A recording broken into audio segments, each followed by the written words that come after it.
Assalamualaikum warahmatullahi wabarakatuh. Selamat pagi Ibu Kepala Sekolah SDN Tenggulunan dan Ibu Kepala Sekolah SDN Candi, juga Bapak Ibu guru dari sekolah kami, para CGP. Pertama-tama marilah kita panjatkan puja dan puji syukur kehadirat Allah Subhanahu wa Ta'ala, karena pada kesempatan ini kita diberikan nikmat sehat dan bisa menghadiri diseminasi budaya positif yang merupakan salah satu tugas kami CGP Angkatan 8 Sidoarjo. Pertama-tama saya ucapkan terima kasih untuk Ibu Kepala Sekolah SDN Candi, Ibu Kilmi, yang telah menyediakan tempat bagi kami CGP Angkatan 8 melaksanakan tugas pada modul 1.4. Juga rekan-rekan Bapak Ibu guru yang telah bersedia menghadiri undangan kami, semoga kebaikan jenengan menjadi amal kebaikan dan mendapatkan balasan yang sama. Saya sebagai pembawa acara di sini akan membacakan susunan acara pada hari ini. Yang pertama adalah pembukaan. Pembukaan akan dibuka oleh sambutan Kepala Sekolah. Mohon izin Ibu Kilmi, Ibu Anis, Bu sebagai Kepala Sekolah SDN Tenggulunan mewakili Ibu Kilmi sebagai Kepala Sekolah SDN Candi akan memberikan sambutan. Waktu dan kesempatan kami persilakan.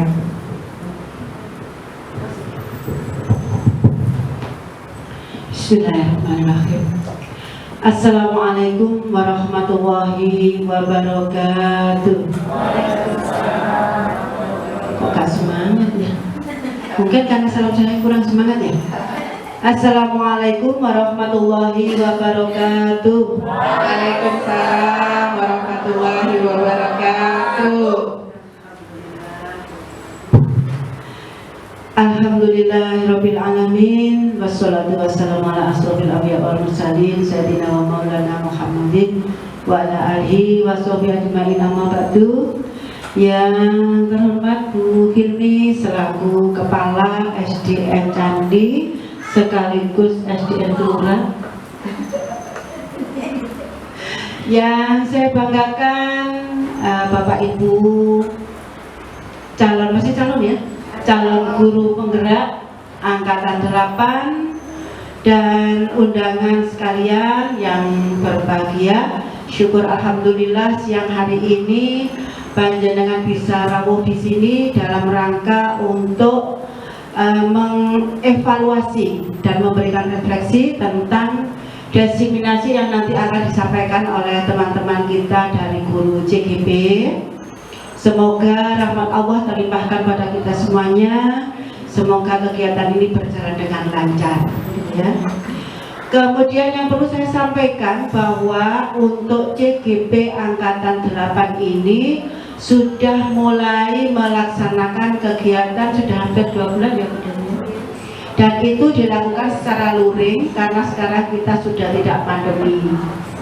Yang perlu lagi yang saya sampaikan, Bapak Ibu diundang ke sini dalam rangka untuk menilai seperti apa kompetensi yang dimiliki oleh teman-teman CGP, dengan harapan jika ada kesempatan untuk pendaftaran CGP, monggo untuk ikut daftar. Jangan takut ya, karena sesuatu apabila tidak bisa kita pelajari, insya Allah bisa ya. Seperti pepatah, Allah bisa karena biasa. Jadi kalau bapak saya dulu bilang diberi tugas tidak bisa, jangan bilang tidak bisa, bisa walaupun kita tidak bisa. Caranya seperti apa? Sinau gitu ya. Jadi karena kita dibekali dengan akal yang luar biasa, mari kita kembangkan, mari kita manfaatkan. Harapannya nanti teman-teman yang diundang bisa memberikan masukan yang positif agar nanti kinerjanya CGP lebih baik lagi, lebih meningkat lagi, nanti bisa menyusul untuk daftar. Ini sudah mulai. Sudah mulai dibuka, silahkan.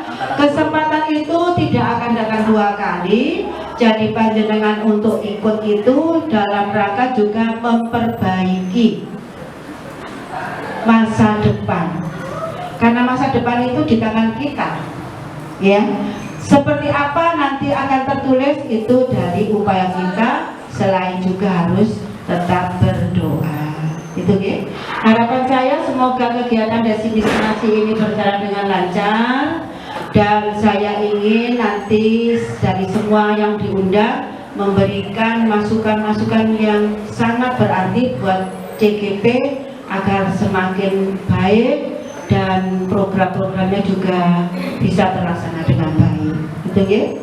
Atas nama mewakili teman-teman kepala sekolah yang saat ini mungkin masih ada kesibukan, saya mohon maaf yang sebesar-besarnya, dan terima kasih untuk yang hadir. Semoga amalan Bapak Ibu dicatat oleh Allah sebagai amal soleh. Dan saya akhiri, ihdinas siratal mustaqim. Assalamualaikum warahmatullahi wabarakatuh. Sambutan dari calon guru penggerak perwakilan yang akan diwakilkan oleh Bapak Khairul Farid dari SMP Negeri 1 Sidoarjo. Waktu dan tempat kami persilakan.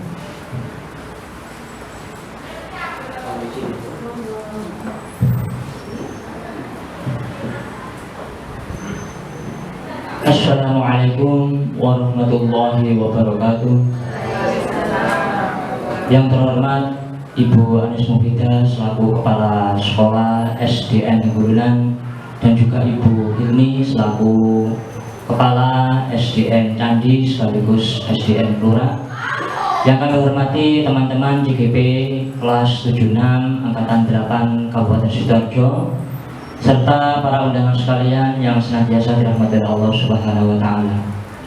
Puji syukur alhamdulillah, mari kita haturkan kepada Allah Subhanahu wa Ta'ala atas segala limpahan rahmat, taufik, hidayah serta nikmat-nikmatnya, sehingga pada kesempatan pagi setengah siang hari ini kita bisa berkumpul dalam acara diseminasi budaya positif CGP Angkatan 8 Kabupaten Sidoarjo tahun 2023.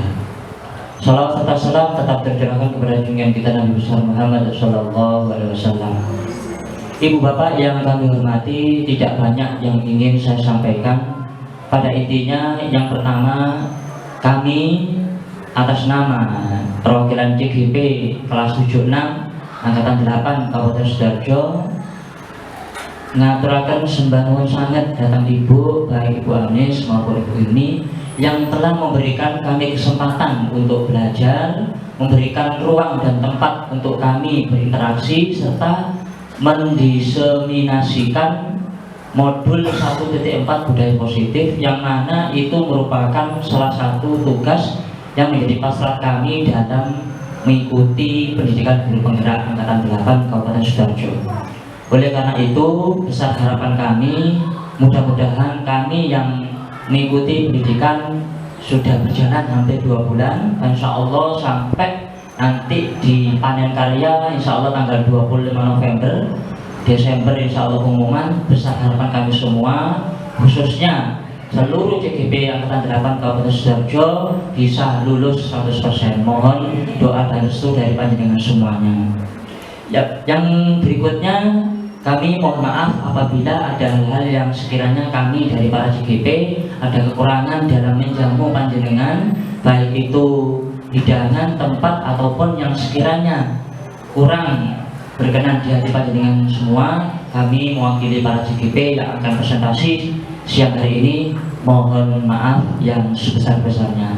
Demikian akhirul kalam. Wallahu muwaffiq ila aqwamit thoriq. Wassalamualaikum warahmatullahi wabarakatuh. Kemudian acara ketiga adalah langsung penutupan doa sebelum kami akan mempresentasikan diseminasi budaya positif ini. Penutupan ini akan dibacakan doa oleh Bapak Subhan SPD. Waktu dan tempat kami persilahkan.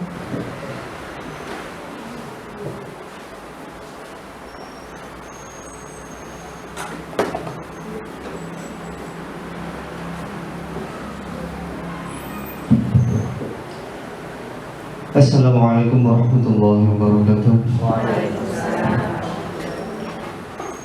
Ila hadratin Nabi Mustafa Muhammad Rasulullah sallallahu alaihi wasallam wa ala alihi wa sahbihi wa ala Al-Fatihah. A'udzu billahi minasy syaithanir rajim. Bismillahirrahmanirrahim. Alhamdulillahi rabbil alamin arrahmanir rahim. Iyyaka na'budu wa iyyaka nasta'in. Shiratal ladzina an'amta alaihim. A'udzu billahi minasy syaithanir rajim. Bismillahirrahmanirrahim.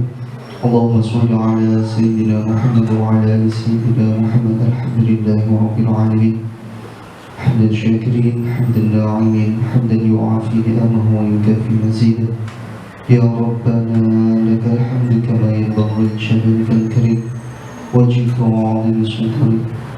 اللهم إنا نسألك السلامة في الدين وعافية. Sendiri Pak Hurfarid. Sebenarnya di kelas kami 76 terbagi menjadi dua kelompok, 76A dan 76B. Saya sebenarnya kelompok yang nyempal Ibu Bapak ini. Nyempal dari teman-teman ini 5, karena di satu sisi memang tapi tidak menjadi sebuah keharusan harus diseminasi di mana. Yang penting tugas terlaksana begitu saja. Nah, ini kemudian Ibu Bapak para pemangku kami yang pengajar kami, fasilitator Bu Zumrotin dari Pasuruan, kemudian pengajar praktik. Di kelas kami ada 2, ada Bu Winati dan juga Bu Maria Lisna. Ibu Bapak, pada kali ini pemahaman tentang diseminasi budaya positif, yaitu dalam rangka kami menyebarkan pemahaman dan pengalaman budaya positif yang ada di sekolah. Nah, dari pemahaman budaya positif terbagi menjadi 7 submateri. Saya akan menyampaikan pada perubahan paradigma belajar, disiplin positif, lalu teman-teman yang lain bagian 1 materi. Dari mulai kebutuhan dasar manusia, motivasi perilaku manusia, posisi kontrol, keyakinan kelas, dan yang terakhir segitiga restitusi. Diharapkan dengan kami menyebarkan pemahaman budaya positif ini, Ibu Bapak mendapatkan ilmu baru yang kami pelajari. Apapun itu bentuknya, ilmu yang didapatkan, ilmu yang diperoleh, maka itu harus disebarkan, harus diberitahukan, supaya sama-sama mendapatkan manfaatnya.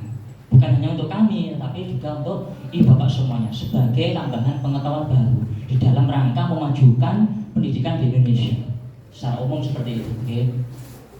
Nah, kali ini, karena monggo kita simulasi, tidak hanya saya menyampaikan, ya berpasang-pasangan, monggo saling berhadapan, monggo saling berhadapan, ayo jangan malu-malu, wong koncone dhewe kok, jangan koncone anu ngono ya, oke saling berhadapan.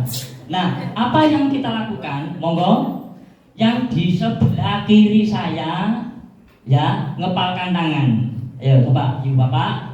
Yang sebelah kiri saya, berarti yang di sebelah kiri saya ngepalkan tangan, ya ngepalkan tangan. Oke, tunjukkan ke temannya yang di depan, ya. Oke, nah, tapi jangan ditonjok ya, jangan ditonjok, nah, tak tonjok gue, boten, ya.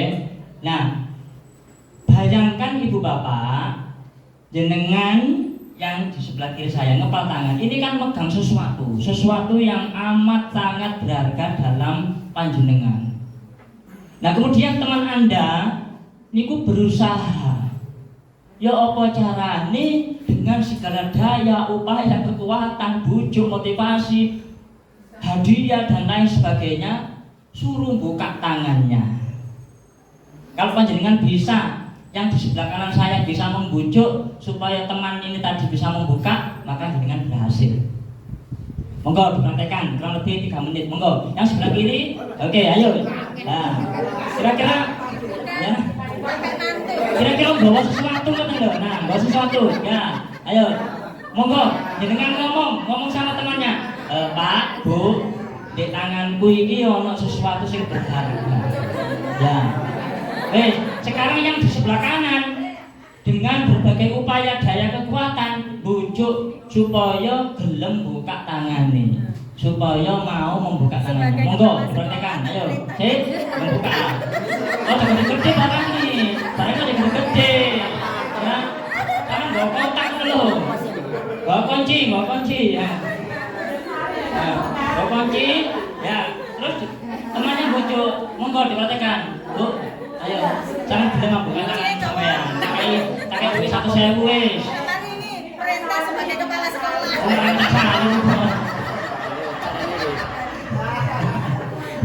Tadi gurunya nggih. Nah, monggo ya. Nah, apa pelajaran atau hikmah yang bisa kita ambil? Oke, apa yang bisa kita ambil? Nah, di sini maka apa yang terjadi, Bu Bapak? Maka ada sebuah perubahan paradigma yang saat ini yang kita namakan menjadi kontrol diri. Ketika tadi jenengan yang di sebelah kiri itu mengepal tangan, menggenggam sesuatu dengan erat, kemudian temannya itu membujuk, merayu, apa saja yang bisa dilakukan supaya bisa membuka tangannya. Tapi kalau jenengan yang tadi ngepalkan tangan, mau, wis lah, tak kayak duit 1 juta, mau, oh bisa itu penting, nah, rahasia, terus bukaan, bukan dengan berbagai cara. Nah, itulah yang kita namakan dengan kontrol diri. Artinya apa, Bapak Ibu? Sebagai pembuat keputusan, itu akan larinya kembali kepada siapa, Bapak Ibu? Kepada diri kita masing-masing, gitu. Jenengan mau tadi itu mempertahankan, jenengan tadi mau membuka, itu hak pribadi masing-masing. Kalau jenengan kuat menahan godaan dari teman, maka apa yang jenengan genggam tadi itu tidak akan pernah terbuka, walaupun diiming-imingi dengan segala macam daya dan kekuatan. Tapi kalau iman dan keyakinan kita goyah, sampai-sampai coba saumpama sing digawe iku misale gantungan kunci. Tapi saumpama ada orang yang nawar tak kayak duit 1.000 wis. Nah, padahal rego gantungan kunci ini mek 10.000. Tapi kalau jenengan menganggap gantungan kunci itu sangat berharga, diregani 1.000 wis gak mempan, mbok maneh dikek 50 juta. Ya, kira-kira goyah apa tidak, Bapak Ibu? Ya kan? Goyah, pasti goyah. Wis tak tono lumayan. Gantungan kunci 10.000 kok dikek duit 50 juta. Nah, goyah, lumayan, untung gede saya. Berharga nggak berharga, enggak gantungan kunci. Menemben tuku maneh utawa gawe maneh sing rada apik. Kan ngoten ya. Nah, oke. Nah, ini Ibu Bapak yang saya maksud.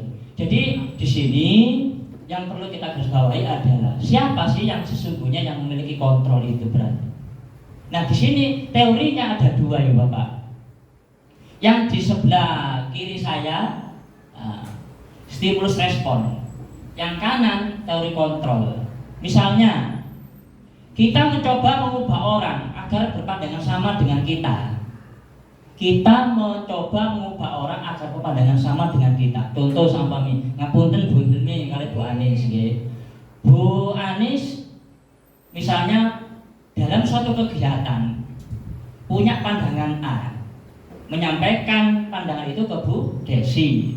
Bu Desi, aku lho duwe rencana gini terhadap sekolah kita. Ya napa pendapat sampean? Oh begini Bu. Pasti akan terjadi perbedaan. Nah, di sini kita mencoba mengubah orang agar berpandangan sama dengan kita.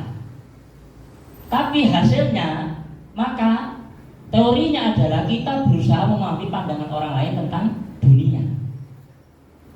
Nah, terus yang kedua, perilaku buruk dilihat sebagai suatu kesalahan. Tapi secara teori, semua perilaku memiliki tujuan. Nah, yang tadi yang saya ini kan, orang lain bisa mengontrol saya, tapi pada kenyataannya hanya Anda yang bisa mengontrol diri sendiri. Ini apa betul? Nah, jadi sekali lagi yang membuat keputusan pada akhirnya ya kembali lagi pada diri kita. Tentunya kalau itu menyangkut lembaga atau satuan pendidikan, pasti banyak personal, pasti banyak persen yang mesti kita libatkan, sehingga kita mampu untuk mengambil kebijakan yang berdasarkan orang banyak. Nah, di sini Bapak, maka menurut teorinya Dr. William Glasser, nah di sini, maka kalau kita bisa mengontrol diri, maka akan terciptalah sebuah hal yang disebut dengan disiplin diri. Contoh,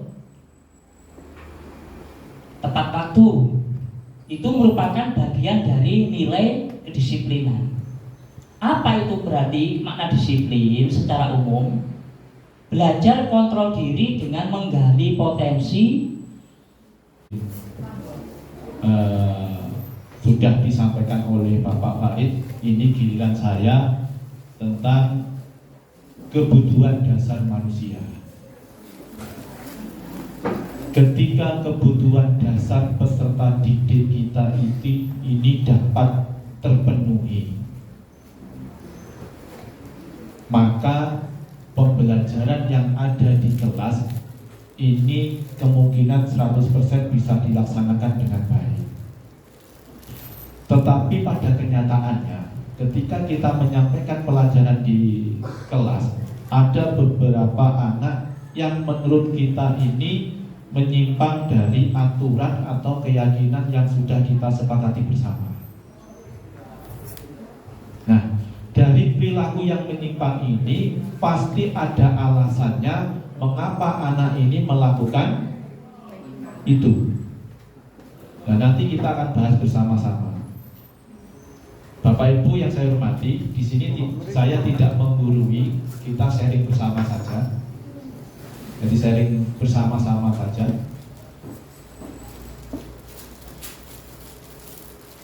Kebutuhan dasar manusia ini menurut Dr. William Glasser, ahli psikiater dari Amerika Serikat, ini membagi kebutuhan dasar manusia itu ada 5.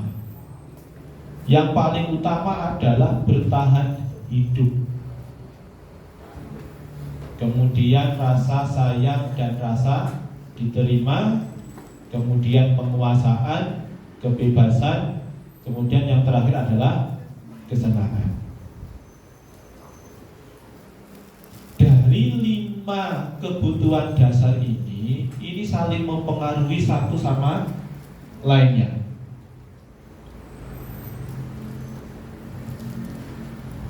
Kebutuhan dasar manusia yang pertama bertahan hidup.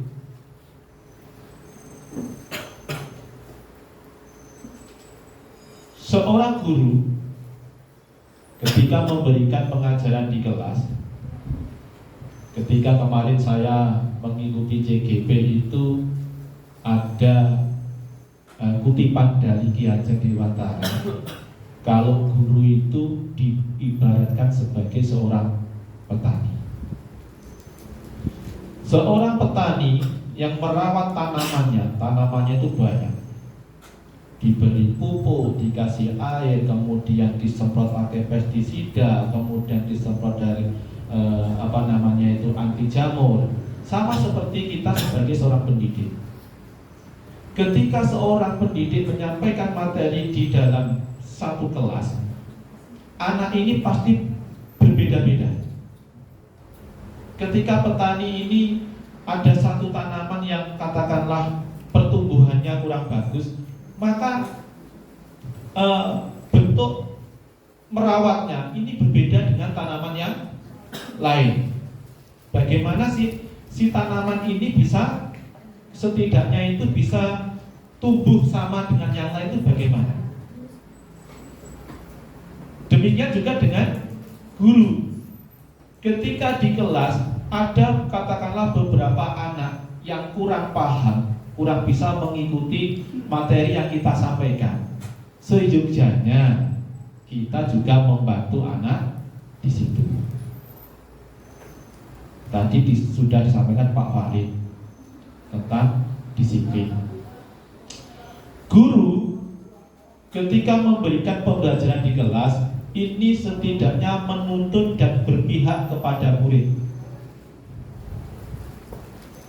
Nah, berkaitan dengan kebutuhan dasar manusia ini, yang pertama bertahan hidup.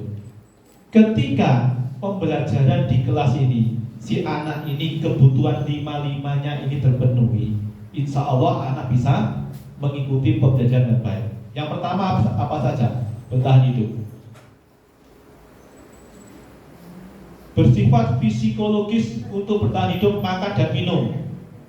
Contoh, ketika ada anak di kelas, ketika pembelajaran dimulai, ada anak yang makan. Ini termasuk kebutuhan untuk bertahan hidup. Nak Subhan, kenapa kamu kok makan di dalam kelas? Saya tadi belum sarapan, Pak. Loh, kok belum sarapan?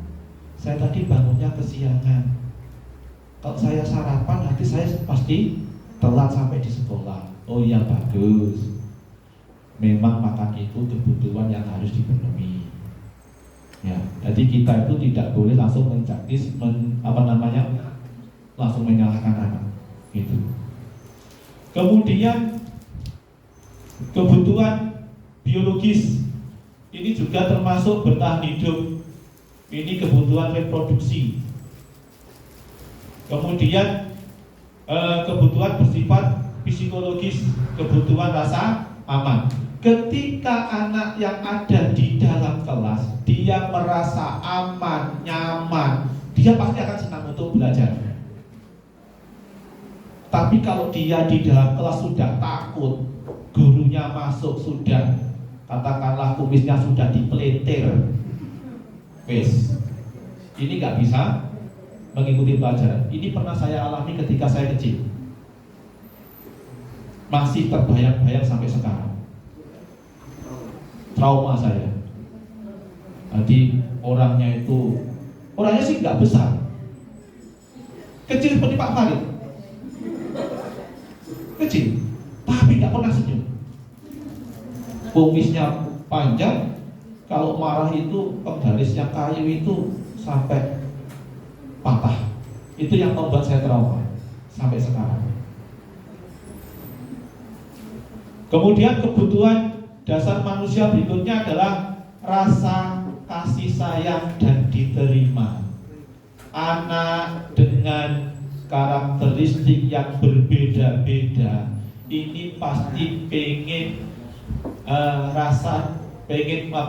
disayang dimanapun dia berada. Kita sebagai pendidik adalah orang tua kedua.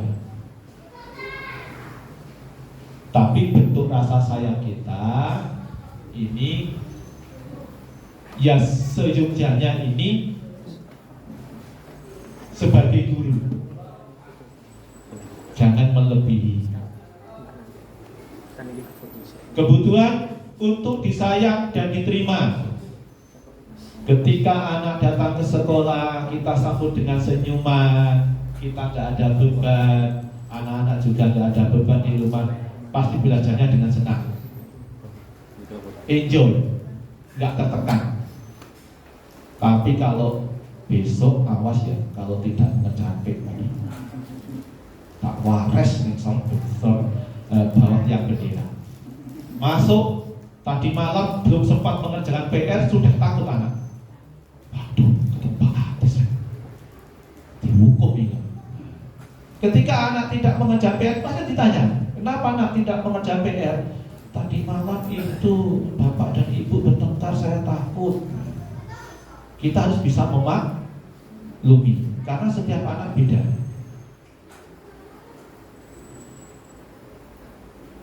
Hubungan hubungan dan koneksi sosial.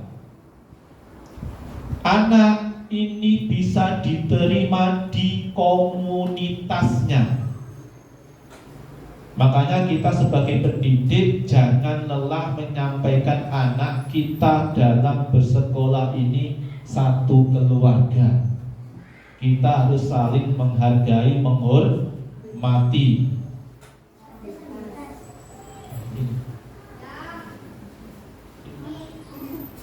Nah, ini tasnya. Bukan. Tadi di sini kok. Saya lihat. Ini Pak Farid.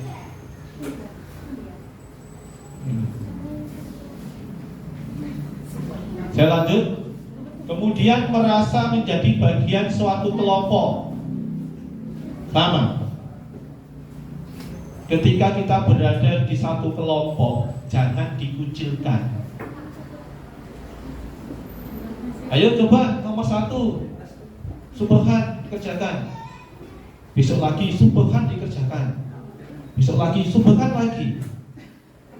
Anak ini akan merasa terkucil. Aku gak esok sekalian terus maju. Nah, ini bahasa dikucilkan. Jangan. Kemudian penguasaan, yaitu kekuatan untuk mencapai sesuatu, menjadi kompeten, terampil, diakui prestasinya, mempunyai harga diri.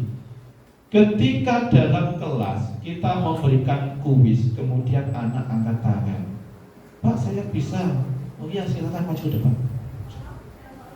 Ketika dia berhasil mengerjakan tugas yang kita berikan aplaus saja. Berikan aplaus anak-anak. Ya, berikan aplaus. Dan nanti ada anak lagi yang maju, berikan aplaus lagi. Nanti penghargaan itu sama.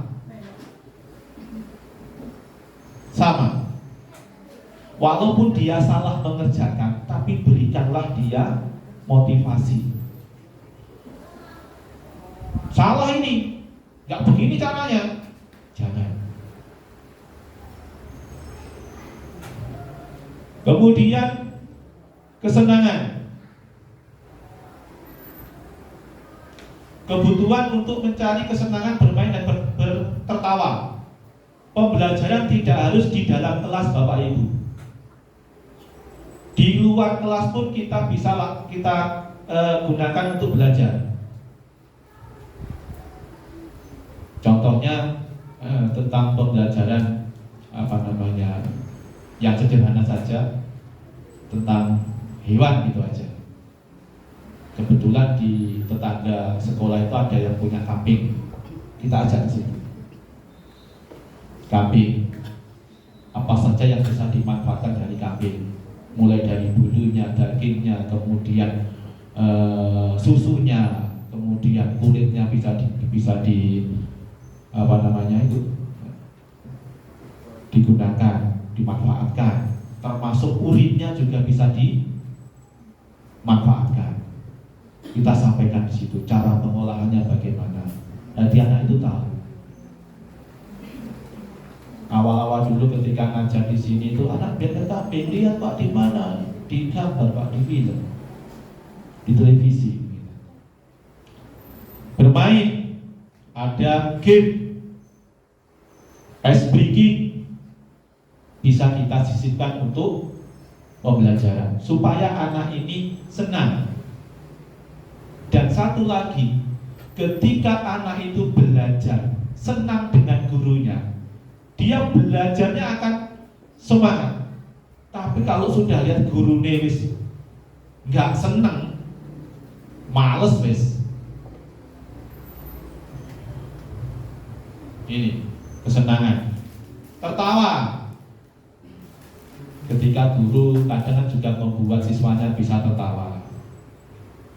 Tapi ya jangan tertawa sendiri. Ininya bahaya. Kemudian penguasaan kebutuhan dasar manusia yang terakhir adalah kebebasan. Ketika kita memberikan kuis, memberikan tugas, usahakan tugas yang diberikan itu bermacam-macam. Sehingga anak bebas untuk memilih tugas yang dia senangi. Contoh, kita bisa menggunakan amplop. Anak-anak, Pak Adis punya 10 soal, ini ada 10 amplop. Untuk amplop pertama, kedua, soalnya sama, cuma nomornya diganti. Amplop pertama nomor 1, 2 diganti di amplop kedua nomor 9, 10. Diikutan nanti itu aja. Ada kodenya A, B, C, D dan seterusnya. Ketika anak disajikan dengan soal yang bebas memilih, anak akan senang. Saya dapat soal ini, saya dapat ini. Kamu dapat soal apa? Kemudian dikerjakan. Senang arek. Senang dikerjakan. Padahal soalnya bodoh. Cuma urutannya yang berbeda. Kebutuhan untuk mandiri, otonomi, mempunyai pilihan, mampu mengendalikan arah hidup seseorang. Nanti akan saya hadirkan contoh kasus kelas 2. Namanya Ibu Ambar. Ibu Ambar, guru wali kelas 2A di SD Pelita Hati, sedang bingung menghadapi ulah salah satu muridnya yang bernama Doni. Pasti Bapak Ibu dalam satu kelas itu pasti ada anak yang agak super. Pasti.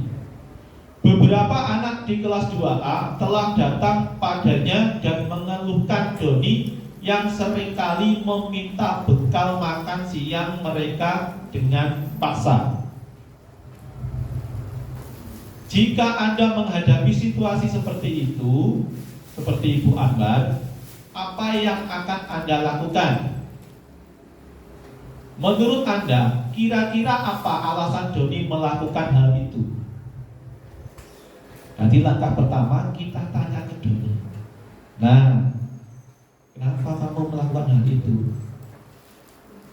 Kalau jawabannya Doni ditanya ibu, jawabannya adalah karena dia lapar dan orang tuanya tidak membawakan bekal makan, maka kebutuhan dasar yang harus dipenuhi adalah untuk bertahan hidup. Ini kalau jawabannya, saya lapar Bu, saya tadi tidak diberi bekal sama ibu saya. Tetapi jika jawaban Doni mengambil bekal temannya karena dia merasa senang, temannya menjadikan memperhatikan dia, berarti alasan dia, kebutuhan dia yang harus dipenuhi adalah rasa kasih sayang dan rasa diterima. Dan tetapi lagi, kalau jawaban Doni adalah merasa hebat, itu aku sing paling ditakuti di sekolah, minta makan pasti dikasih. Kemudian temannya jadi takut. Berarti kebutuhan yang harus dipenuhi Doni adalah kekuasaan. Aku minta nasinya sedikit. Jangan, pada aku. Ini kekuasaan. Kemudian jika jawaban Doni bahwa dia merasa bosan dengan bekal yang dibawakan ibunya, karena ibunya selalu membawakan bekal yang sama, dan dia ingin mencoba makanan teman-temannya yang beraneka ragam, maka Doni sedang berusaha memenuhi kebutuhan akan kebebasan. Yang terakhir, ini jika dalam kasus Doni, ketika dia ditanya kemudian dia menjawab melakukan tadi karena iseng saja, dan ia menikmati ekspresi wajah teman-temannya yang kesal karena diambil makanannya, maka Doni ini sedang berusaha memenuhi kebutuhannya akan kesenangan.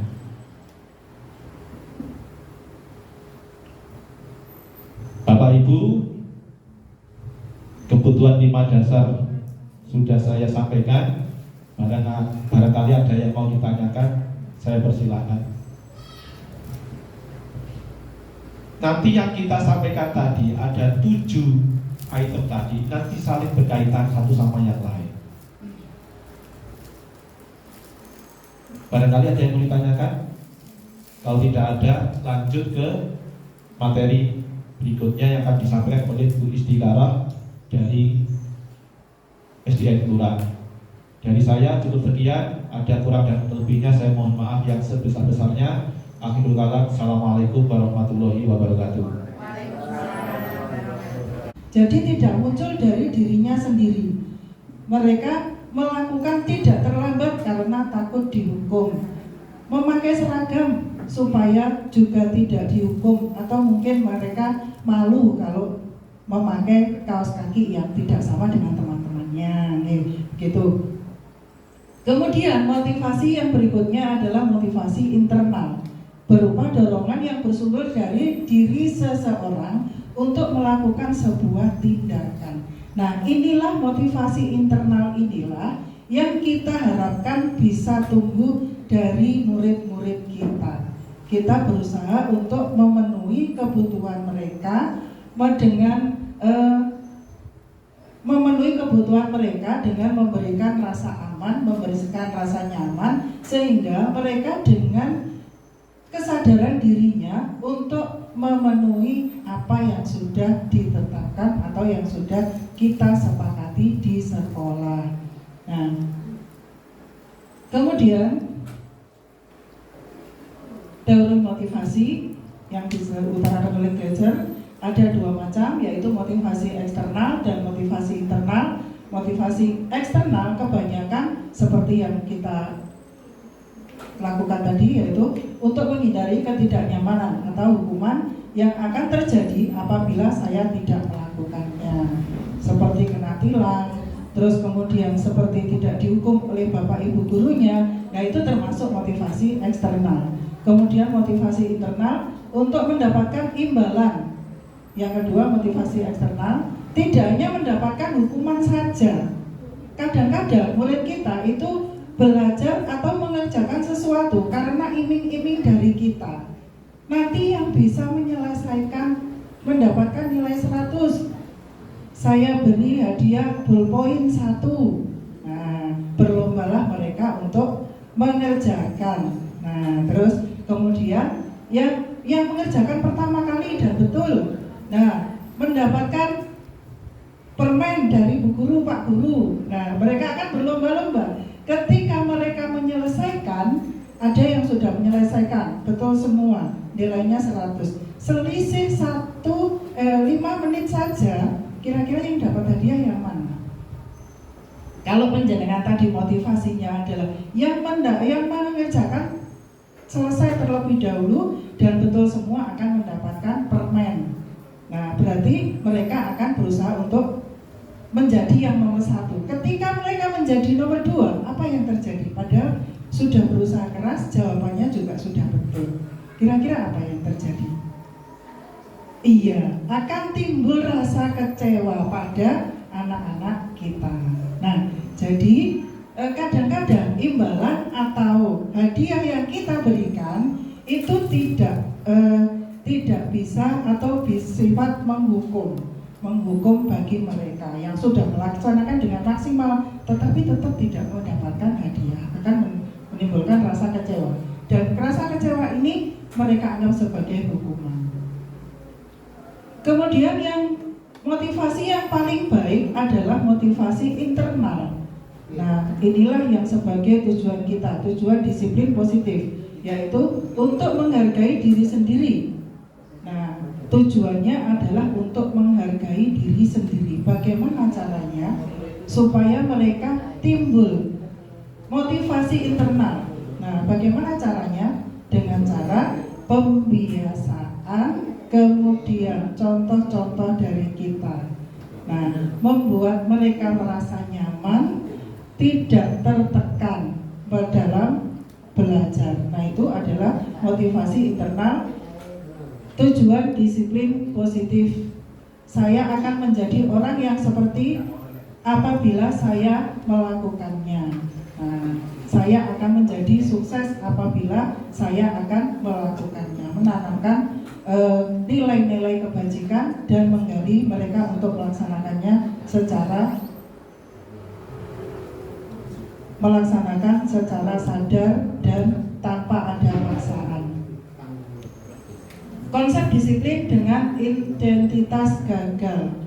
Nah, hukuman dan penghargaan merupakan dua hal yang bertolak belakang. Hukuman biasanya kita melakukan atau menghukum seseorang itu biasanya dengan kata-kata yang bagaimana? Kata-kata yang keras, kata-kata yang keras, menyakitkan atau bahkan fisik. Nah, itu akan berakibat buruk pada anak seperti tadi yang pernah dialami oleh Pak Ari tadi. Pada saat beliau masih kecil, masih ingat dengan sampai sekarang masih tetap ingat. Nah, itu akan menimbulkan trauma yang sangat besar bagi anak-anak didik kita. Kemudian penghargaan pun juga begitu. Penghargaan yang berulang-ulang itu juga akan berakibat buruk pada anak. Apa akibatnya? Yang pertama tadi, akan timbul rasa kecewa bagi yang tidak mendapatkan dengan segala usaha. Terus kemudian yang kedua, akan timbul rasa tidak nyaman. Nah, kemungkinan anak yang tidak mendapatkan hadiah itu akan mempengaruhi teman-temannya untuk tidak lagi bergaul dengan teman-temannya yang mendapatkan hadiah tersebut. Bahkan temannya yang sering mendapatkan hadiah akan merasa dikucilkan.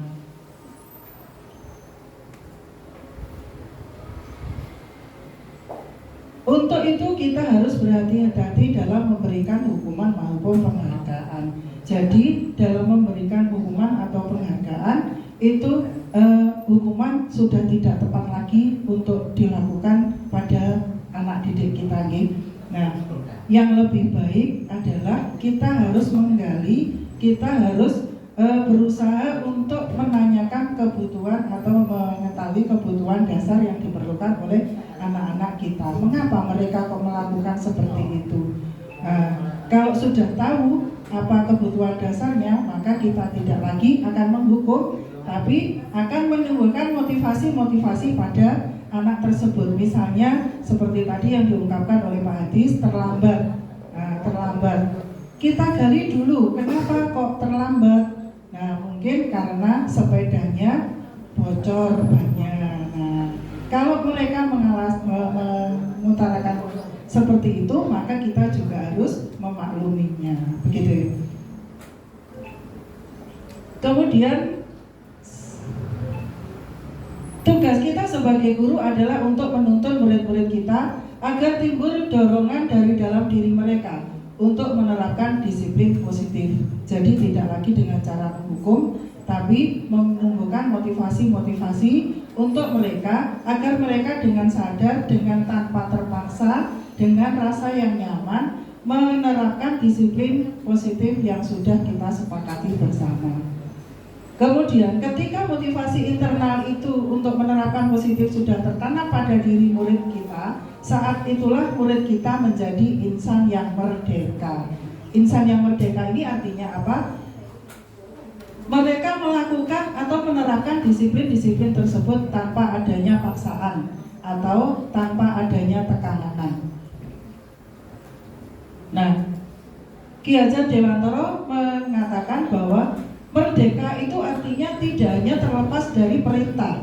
Jadi tidak hanya terlepas dari perintah saja, tidak terlepas dari hukuman saja, tapi merdeka itu artinya akan juga cakap buat memerintah diri sendiri. Cakap membuat perintah diri sendiri itu bagaimana? Nah, akan menimbulkan motivasi pada diri sendiri. Saya harus begini supaya saya bisa begini, begitu ya. Nah itu. Kemudian slide yang terakhir. Nah ini ada beberapa pernyataan atau tindakan guru.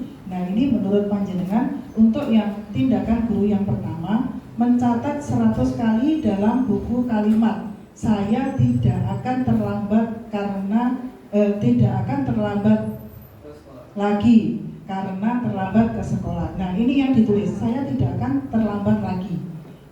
Ini kira-kira menurut panjenengan ini hukuman apa konsekuensi?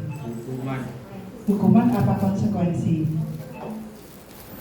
Ada yang menjawab hukuman, ada yang menjawab konsekuensi. Nah, konsekuensi itu posisi penghukum senantiasa mengatakan bahwa sekolah memerlukan sistem atau alat yang dapat lebih menekan murid-murid.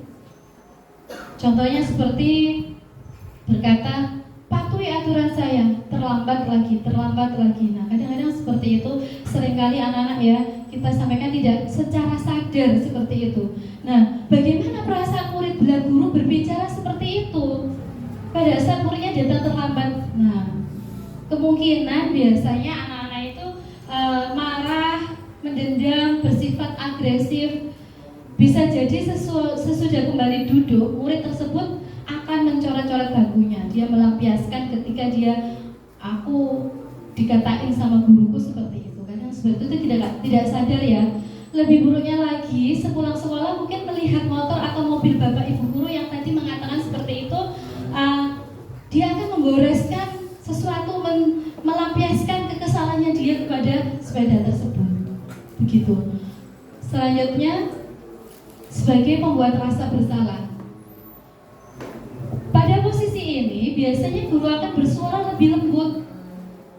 Pembuat rasa bersalah akan menggunakan keheningan, membuat orang lain merasa tidak nyaman, bersalah atau rendah diri.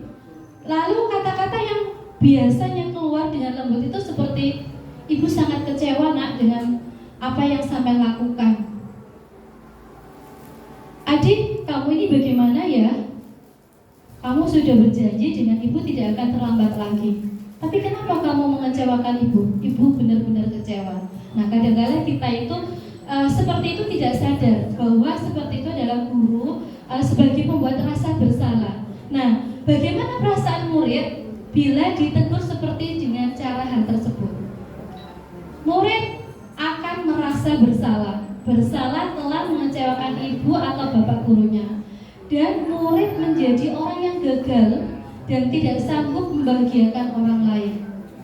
Kadang-kala sikap seperti ini lebih berbahaya dari sikap penghukum, karena emosi akan tertanam rapat di dalam murid menahan perasaan. Tidak seperti murid dengan guru penghukum, di mana murid bisa menumpahkan amarahnya walaupun dengan cara negatif. Murid yang seperti ini biasanya merasa tertekan, tiba-tiba bisa meletuskan amarahnya dan menyakiti hatinya sendiri. Seperti itu. Yang ketiga yaitu, nah, sebagai teman. Sebagai teman di sini pada posisi ini biasanya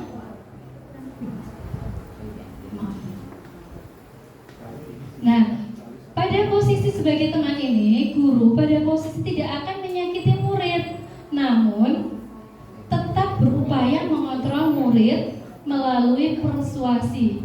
Posisi teman pada guru bisa negatif ataupun positif. Positif di sini berupa hubungan baik yang terjalin antara guru dan murid. Guru di posisi teman menggunakan hubungan baik dan humor untuk mempengaruhi seseorang. Biasanya guru itu berkata gitu, ayolah bantu bapak ibu demi berjalannya kegiatan ini, atau ayolah nak bantu bapak, jangan diulangi lagi perbuatan yang seperti itu. Nah, kadang seperti itu, nadanya memelas. Nah, bagaimana perasaan murid dengan sikap guru yang seperti ini? Nah, murid mungkin akan merasa senang dan akrab dengan guru tersebut. Ini termasuk dampak yang positif. Hanya saja di sisi negatif, murid menjadi tergantung pada guru tersebut. Ini ya, biasanya itu kata-katanya nadanya itu akrab dengan anak-anak. Akibatnya dari posisi ini, ya, adik hanya akan berbuat sesuatu bila yang menyuruh adalah guru. Jadi kalau tidak diperintah sama guru, dia tidak akan mau. Itu adalah posisi sebagai teman. Selanjutnya yaitu sebagai pemantau. Di mana sebagai guru di sini posisi sebagai pemantau ini, memantau berarti itu adalah mengawasi. Mengawasi, pada saat kita mengawasi, kita bertanggung jawab atas perilaku orang-orang yang kita awasi. Contohnya siswa-siswa didik kita tadi. Jadi posisi pemantau berdasarkan pada peraturan-peraturan dan konsekuensi. Dengan menggunakan sanksi atau konsekuensi, kita dapat memisahkan hubungan pribadi kita dengan murid. Sebagai seseorang yang menjalankan posisi pemantau, biasanya pertanyaannya itu yang ditanyakan kepada siswa tersebut, peraturannya apa? Tahu enggak? Kamu tahu enggak peraturannya apa? Nah, dan lain sebagainya. Biasanya seperti itu. Lalu bagaimana sih perasaan murid yang diberlakukan seperti ini? Murid akan memahami konsekuensi yang harus dijalankan karena telah melanggar. Salah satu peraturan di sekolah, guru menunjukkan suatu emosi yang berlebihan, menjadi marah dan membuat merasa berbuat salah. Murid tetap dibuat tidak nyaman, yaitu dengan harus tinggal kelas pada saat jam istirahat atau mengerjakan tugas. Nah ini, biasanya kita hanya memantau, biarin. Coba nak, kadang-kadang contoh ya seperti itu ya, kerjakan kalau kalian tidak selesai, dilarang untuk istirahat. Kadang kita juga tidak sadar mengatakan hal tersebut. Nah, guru harus tetap memantau murid pada saat mengerjakan tugas di jam istirahat, karena murid tidak bisa ditinggalkan seorang diri. Biasanya anak-anak kalau sudah tinggal ada guru nih, akhirnya tinggalnya tidak karuan gitu, seperti itu. Nah ini sebagai pemantau. Dan yang kelima yaitu sebagai manajer. Di sini posisi sebagai manajer ini adalah posisi di mana guru berbuat sesuatu bersama dengan murid.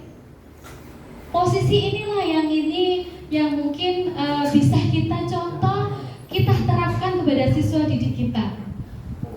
Di sini siswa mempersilakan murid mempertanggungjawabkan perilakunya, mendukung murid agar dapat menemukan solusi atas permasalahannya sendiri. Jadi dikembalikan lagi kepada siswa tersebut. Tindak lanjutnya, konsekuensinya, hukumannya bagaimana, seperti apa. Namun bila kita menginginkan murid kita menjadi manusia yang merdeka dan mandiri dan bertanggung jawab, maka kita perlu mengacu kepada restitusi yang dapat menjadikan murid kita seorang manajer bagi dirinya sendiri. Nah, di situ ya. Biasanya murid diajak untuk menganalisis kebutuhan dirinya maupun kebutuhan orang lain. Seorang manajer berkata biasanya apa sih yang kita yakini? Biasanya kalau sekarang kita sudah memasuki di awal pembelajaran, kita membuat kesepakatan kelas biasanya gitu dengan siswa kita. Kesepakatan kelas itu ini adalah tentang keyakinan kelas. Jadi keyakinan kelas ini Bapak Ibu ternyata sangat penting. Hal yang sepele. Tapi kalau saya selama ini hal sepele tapi saya jarang lakukan. Kenapa? Saya tidak tahu kalau ini ternyata penting gitu loh. Bahwa ini nanti yang akan mendorong siswa kita itu melaksanakan peraturan, istilahnya peraturan atau lebih kasarnya peraturan, tapi budaya positif itu dari dalam dengan keyakinan kelas ini. Bagaimana pelaksanaannya? Nah, setelah saya mendapatkan modul ini, Bapak Ibu, saya melaksanakan aksi nyata tentang keyakinan kelas ini. Latar belakangnya apa? Karena di tempat saya itu, di sekolah saya tercinta, Tenggulunan, itu banyak sekali pelanggaran Bapak Ibu. Terutama anak-anak itu suka misuh ya. Kayak setiap hari disenggol titik, aduh,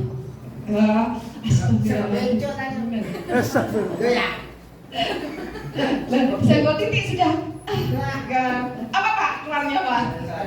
Nah seperti itu kan.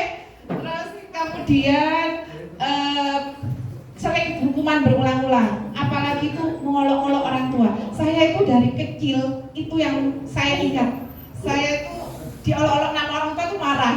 Padahal hanya orang tua, tapi marah gitu loh. Nah, kemudian bagi saya itu peran kontrol. Tadi Bu Sulis itu sudah menjelaskan tentang peran 5 kontrol pada diri kita. Ada teman, pembuat rasa bersalah, pemantau, penghukum, dan manajer. Idealnya Bapak Ibu, kita itu berada di posisi manajer. Tapi kalau saya lihat jamnya, kalau awal masih teman, ayo duduk bantu Bu Guru. Tapi kalau jam terakhir, seperti itu ya. Saya lihat jam, tapi itu tidak boleh Bapak Ibu. Kita idealnya setelah mempelajari modul ini, kita itu sebagai manajer. Jadi anak-anak itu tidak langsung dimarahi, kita ajak, kenapa kamu melakukan seperti ini? Apa sudah sesuai dengan kesepakatan kelas? Seperti itu Bapak Ibu. Jadi seperti sulit, tapi setidaknya kita sudah mau ke sana begitu. Jadi saya selama ini tuh sebagai kontrol akan menuju ke manajer. Tujuannya untuk apa? Tujuannya adalah menciptakan murid yang merdeka. Merdeka tadi itu maksudnya apa? Mereka itu melakukan budaya positif bukan karena unsur terpaksa, tapi dari dalam, yaitu intrinsik bukan ekstrinsik. Kemudian ini prosedur perencanaannya, pelaksanaannya. Pertama perencanaan, eksekusi. Kok jadi jatuh semua ya Pak? Pas buat ada aku bisa. Nah, dari perencanaan jadi kemudian diskusi dengan teman sejawat, KS siswa, eksekusi dan refleksi. Nah, ini perencanaan ini saya merencanakan di ruang guru. Merencanakan budaya positif berupa keyakinan kelas yang akan disepakati oleh murid kelas 5C. Kebetulan saya mengajar di kelas 5C. Kemudian hilang kabel. Begini ya Pak, tidak apa-apa ya dilanjutkan. Nah ini setelah saya merencanakan, saya menghadap ke Bu Anis sebagai kepala sekolah, merencanakan bagaimana saya akan melaksanakan keyakinan kelas. Mana? Pas bagianku. Nah kemudian eksekusi Bapak Ibu. Eksekusi ini padahal kan Pak Hadis tidak seperti ini ya Pak ya. Sampai nampak lupa. Nah eksekusi ini saya melaksanakan keyakinan kelas. Nah alhamdulillah tidak seperti tadi lagi. Nah ini saya langsung ke keyakinan kelas Bapak Ibu.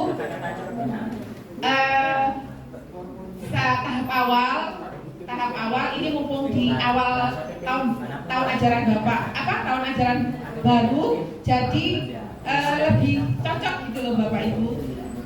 Guru menyampaikan informasi mengenai keyakinan kelas yang akan menjadi kesepakatan kelas dan bertanya apakah siswa ada yang mengetahui mana dari kesepakatan kelas. Jadi kita ajak anak-anak, siapa yang tahu kesepakatan kelas, pasti mereka akan saya Bu. Nah seperti ini. Kemudian setelah mereka tahap, guru membagikan stick note, kertas tempel warna-warni pada siswa untuk menuliskan kesepakatan kelas yang mereka inginkan. Jadi anak-anak di kelas kita yang baru ini, kamu menginginkan kelas seperti apa? Silakan ya ditulis di kertas ini. Saya seperti itu Bapak Ibu. Kemudian, nah setelah saya kasih kertas tadi, siswa menuliskan kesempatan kelas yang mereka inginkan, kemudian membacanya di depan teman-temannya lalu menempelnya. Bisa mana? Oh bisa. Atas lagi. Nah, ini setelah ditulis di kertas tadi, Bapak Ibu kemudian membacakan seperti apa yang kelas mereka inginkan. Kemudian ditempel.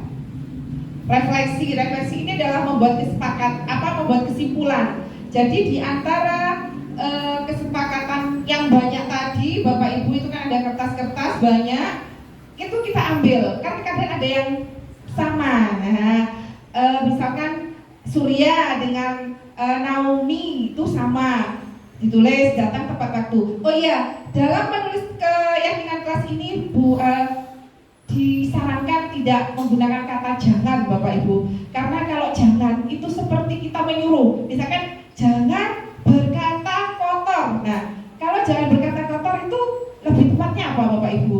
Berkata sopan, ngoten nggih. Hindari kata negatif.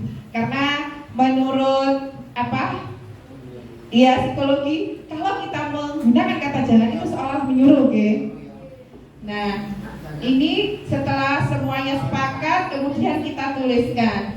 Anak-anak, setelah kemarin kita membuat keyakinan kelas, maka kita buat kesepakatan ya. Ternyata hasilnya banyak yang menginginkan kelas kita adalah sebagai berikut. Jadi datang tepat waktu, rukun dengan teman, menghormati guru, melaksanakan piket kelas, bersikap sopan, menggunakan pojok baca secara bergantian dan merapikannya. Ini hasil kesepakatan saya dengan murid saya di kelas 5C.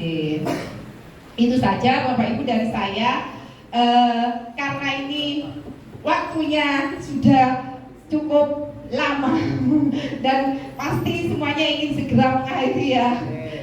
Saya lanjutkan untuk tema berikutnya, yaitu tentang restitusi yang akan disampaikan oleh teman saya, juga teman Pak Zainur ya, Pak Rizal, monggo.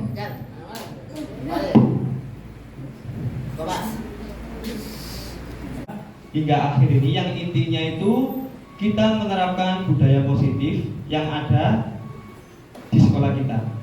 Karena kan kita sebagai guru, kita harus menjadi seorang guru yang menyenangkan, seorang guru yang menjadi suri tauladan untuk siswa-siswi kita di sekolah kita masing-masing. Bapak Ibu guru, segitiga restitusi ini bertujuan untuk menyelesaikan masalah atau sebuah kasus yang ada di sekolah kita maupun di kelas kita. Apa pengertian restitusi sendiri itu?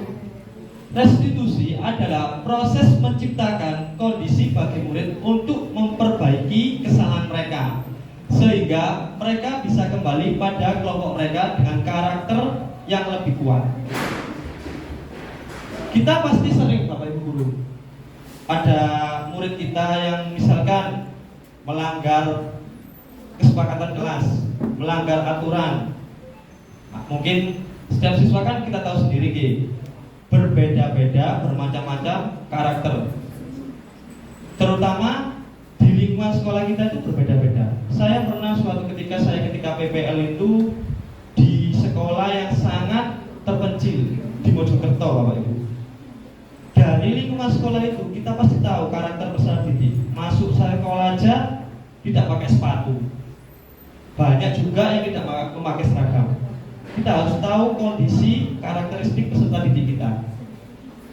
Jadi kita terlebih dahulu harus memahami lingkungan sekolah kita, karakter peserta didik kita. Kita tidak harus langsung, kenapa kok gak pakai sepatu? Kenapa kok gak pakai seragam? Itu namanya menghakimi dan membuat perasaan tidak nyaman ke siswa-siswi kita. Kalau seperti itu, siswa kita itu sudah malas berangkat sekolah. Kita sudah bersyukur anak-anak itu mau berangkat ke sekolah dengan semangat mendapatkan pelajaran dari Bapak Ibu guru.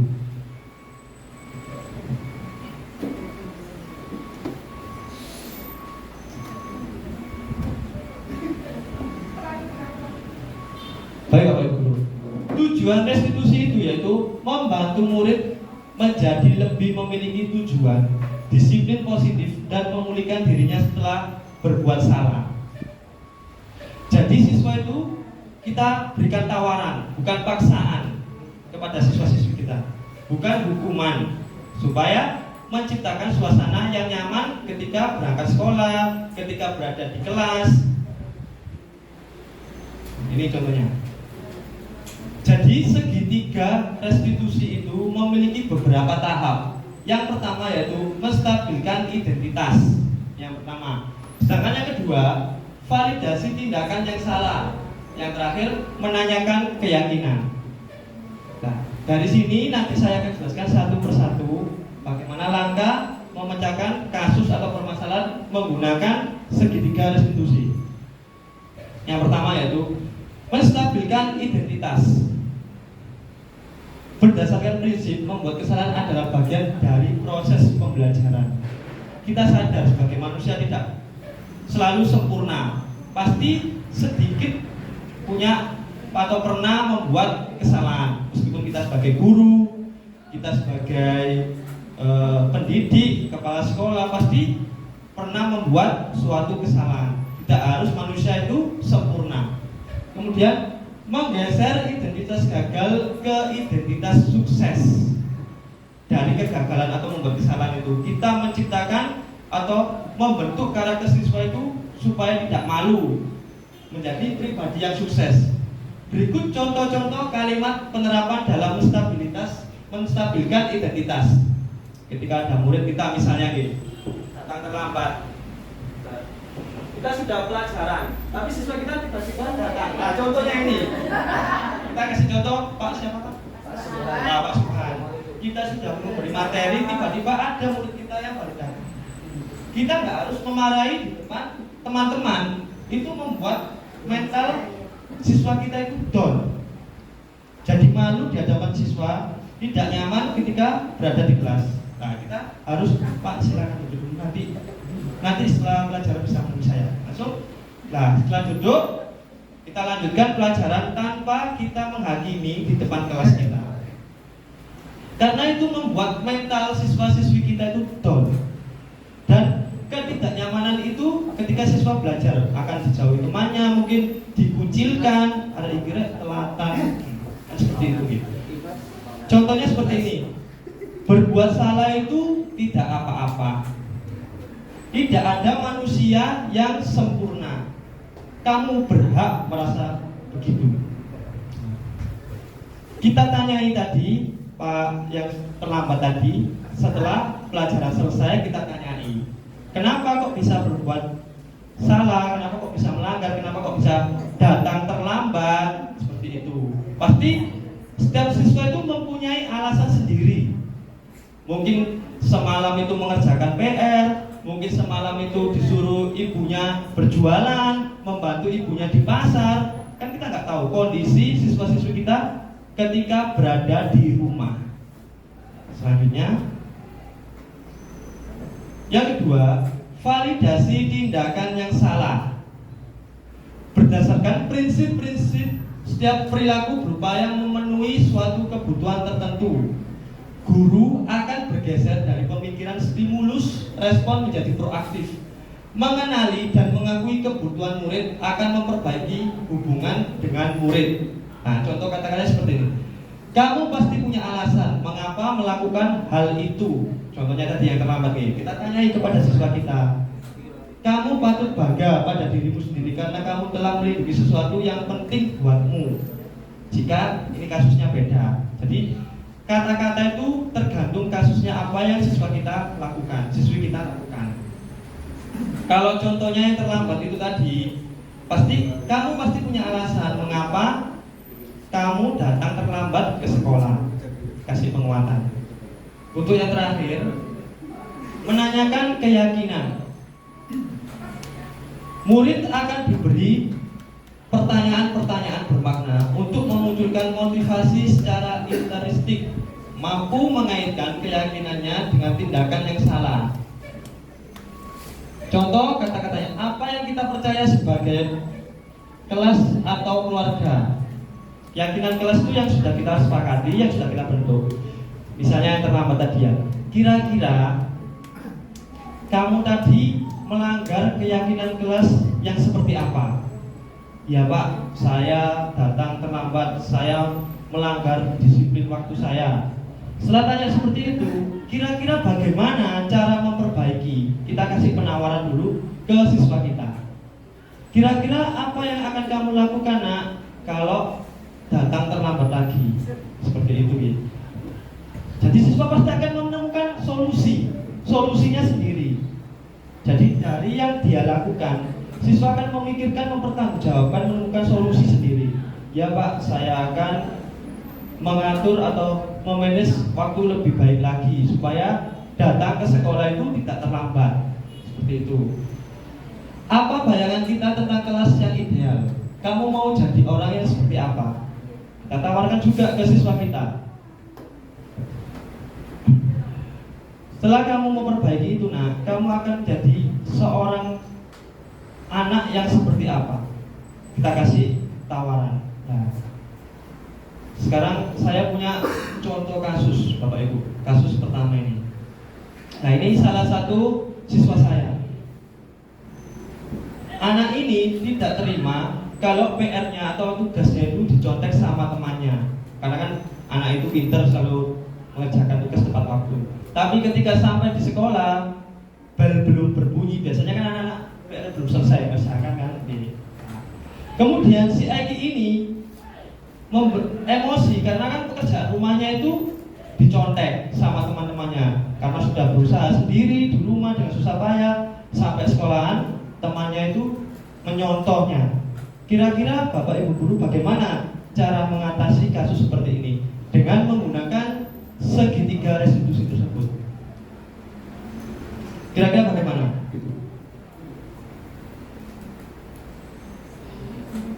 Yang pertama, Bapak Ibu, yang pertama tadi apa? Identitas. Menstabilkan identitas kan gitu. Nah, kita tanyai, kembali lagi. Nah ini kan kita tanyai ke Eki itu tadi. Kita nggak harus langsung menyalahkan Eki. Kenapa kamu kok marah-marah seperti itu? Itu kan salah satu pihak saja deh. Kita tanyain penyebabnya apa, Eki kok bisa marah, menggebrak meja. Nah kita tanyain, berbuat salah itu tidak apa-apa, apalagi kamu itu sudah mengerjakan PR atau tugasnya dengan susah payah. Gak apa-apa, tidak salah kamu berbuat seperti itu. Marah seperti itu tidak salah, karena kamu sudah berjuang semalaman mengerjakan tugas sampai di sekolah kok malah dicontek sama teman-temannya. Nah, kemudian kamu berhak merasa begitu. Kan nggak terima nih, susah-susah mengerjakan dicontek. Nah, yang kedua, kamu pasti punya alasan mengapa Eki marah sampai menggebrak meja. Itu tadi sama kayak yang pertama nih. Karena sudah susah payah mengerjakan tugas sampai di sekolahan kok enak ya, ada nyuntut tok, gak atik mikir seperti itu gitu. Nah, yang terakhir kita tanyakan ke Eki, kira-kira dari Eki yang lakukan tadi dengan menggebrak meja, kira-kira keyakinan kelas apa yang sudah dilanggar Eki? Seperti itu gitu. Jadi Eki pun menjawab, ya Pak, saya melanggar tidak menghormati dan menghargai teman saya. Setelah menjawab, kita tanyai, kira-kira bagaimana cara memperbaiki kesalahan Eki? Jadi kita menuntun, mengarahkan supaya siswa yang berbuat salah itu menemukan solusinya sendiri, bukan paksaan dari kita. Ya Pak, saya akan lebih menghargai dan menghormati teman saya. Jadi jika saya nanti ada yang mencontek lagi, saya akan langsung lapor ke wali kelas atau Pak Riza langsung, seperti itu.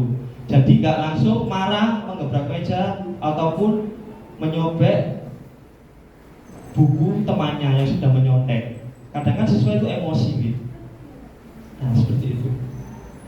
Kemudian ada kasus yang kedua lagi. Nah ini tadi yang datang terlambat gitu, sampun. Sifat datang terlambat sehingga banyak pelajaran yang tertinggal. Nah, sebenarnya ini ada videonya saya, karena kan waktunya mungkin terlalu mepet, sudah siang dan saya terakhir, jadi saya langsung aja. Jadi intinya dari segitiga restitusi ini membentuk karakter siswa itu supaya lebih kuat lagi, tidak minder di hadapan temannya. Jadi kita itu tidak memojokkan siswa yang salah dan tidak membenarkan siswa yang salah. Kita beri dukungan supaya siswa tersebut mampu memperbaiki sifat atau perilakunya setelah berbuat salah. Itu kesimpulannya Bapak Ibu. Mungkin ada yang ditanyakan dari Bapak Ibu guru. Sampun nggih? Sampun siang. Namun saya sangat berterima kasih kepada Bapak Ibu guru CGP Angkatan 8 yang sudah bersedia hadir pada hari Sabtu ini, karena Sabtu biasanya kan pulang pagi, sampai jam segini belum pulang dan masih standby di sini. Saya kembalikan lagi ke Bu Desi. Assalamualaikum warahmatullahi wabarakatuh.